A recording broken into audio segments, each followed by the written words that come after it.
from the book of Exodus, chapter 14, verses 10 through 31, chapter 15, verses 20 through 21.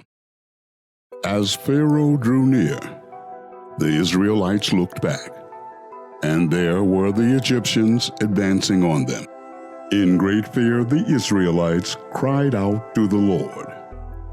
They said to Moses, "Was it because there were no graves in Egypt that you have taken us away to die in the wilderness? What have you done to us, bringing us out of Egypt? Is this not the very thing we told you in Egypt? Let us alone and let us serve the Egyptians. For it would have been better for us to serve the Egyptians than to die in the wilderness." But Moses said to the people, "Do not be afraid. Stand firm and see the deliverance that the Lord will accomplish for you today. For the Egyptians from whom you see today, you shall never see again. The Lord will fight for you, and you have only to keep still." Then the Lord said to Moses, "Why do you cry out to me? Tell the Israelites to go forward. But you lift up your staff and stretch out your hand over the sea and divide it, that the Israelites may go into the sea on dry ground. Then I will harden the hearts of the Egyptians so that they will go after them, and so I will gain glory for myself over Pharaoh and all his army, his chariots, and his chariot drivers.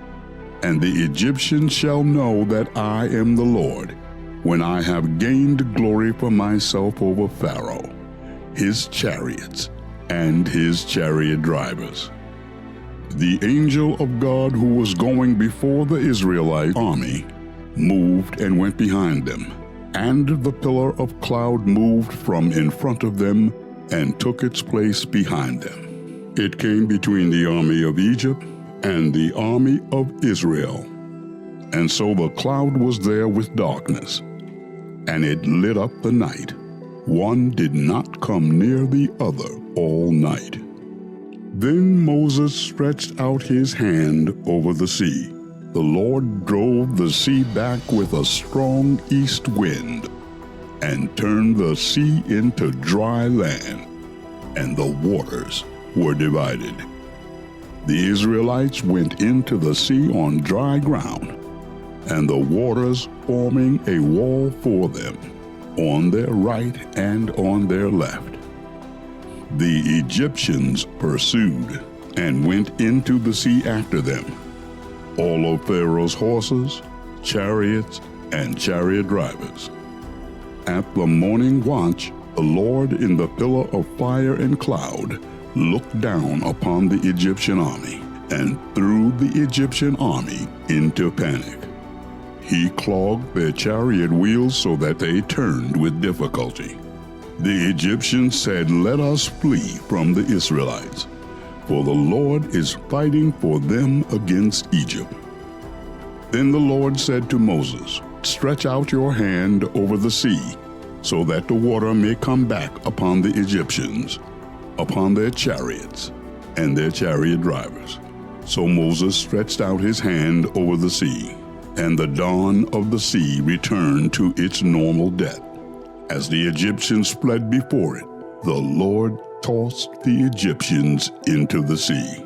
The waters returned and covered the chariots and the chariot drivers, the entire army of Pharaoh that had followed them into the sea. Not one of them remained. But the Israelites walked on dry ground through the sea, the waters forming a wall for them on their right and on their left. Thus the Lord saved Israel that day from the Egyptians. And Israel saw the Egyptians dead on the seashore. Israel saw the great work that the Lord did against the Egyptians. So the people feared the Lord and believed in the Lord, and his servant Moses. Then the prophet Miriam, Aaron's sister, took a tambourine in her hand, and all the women went out after her with tambourines and dancing. And Miriam sang to them, "Sing to the Lord, for he has triumphed gloriously. Horse and rider he has thrown into the sea."